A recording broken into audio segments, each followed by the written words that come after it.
ministère des Affaires étrangères et de la coopération internationale. Le ministre Diop était face aux diplomates accrédités au Mali. 4 points à l'ordre du jour de cette rencontre traditionnelle: la caducité de l'accord de paix issu du processus d'Alger, les éléments d'appréciation concernant le retrait du Mali de la CEDEAO, la création de l'AIS et enfin les avancées dans le dossier de retrait de la MINUSMA. Nialou Traoré et Sidiki Balou. Les diplomates accrédités au Mali, très attentifs aux propos de l'hôte du jour. L'orateur n'est autre que le ministre des Affaires étrangères et de la coopération internationale. Abdoulaye Diop, d'entrée de jeu, plante le décor en exposant les 4 points sur lesquels il veut les entretenir. En premier lieu, sans langue de bois, il aborde la caducité de l'accord de paix issu du processus d'Alger.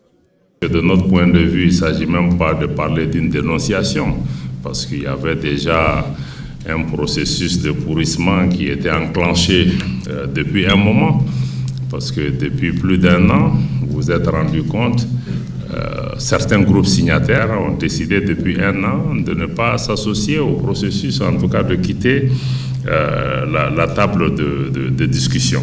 Sur le terrain, et de façon même très claire, beaucoup de ces mouvements, sur le plan opérationnel comme sur le plan stratégique, ont fait des alliances pratiquement déclarées avec des groupes terroristes, et il y a eu des attaques meurtrières contre les forces de défense et de sécurité, mais aussi contre les populations civiles, y compris l'attaque du bateau, qui a été clairement revendiquée. La posture de certains pays pour pouvoir vraiment faire de cet accord leur accord, je crois que dérange fondamentalement les Maliens. Le président de la transition lui-même, dans le cadre d'une adresse à la nation, a indiqué qu'il voulait créer une nouvelle dynamique.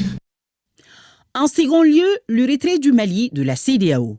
Les motivations de nos autorités de la transition répondent aux idéaux de départ de l'organisation sous-régionale, explique-t-il.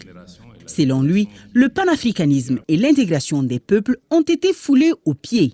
Le temps était venu de mettre fin aux menaces que l'organisation représentait désormais pour ses populations. Pour nous, l'idéal panafricain est toujours là, mais cet idéal a été quelquefois travesti ou extraverti ou instrumentalisé pour d'autres agendas. Nous avons dit que l'organisation est devenue une menace pour sa population, et nous ne pouvons pas continuer à ce que d'autres se lèvent. Ils utilisent l'organisation. Vous avez vu, il y a eu des sommets de la CEDEAO où certains dirigeants même ont pu prédire les conclusions des sommets, mais ce n'est pas sérieux. En troisième partie, le retrait de la MINUSMA sur la table des échanges. Le ministre fera comprendre que le retrait coordonné, ordonné, sécurisé de la mission onusienne du Mali à la date indiquée, c'est-à-dire le 31 décembre 2023, soit dans les délais impartis, a été effectif.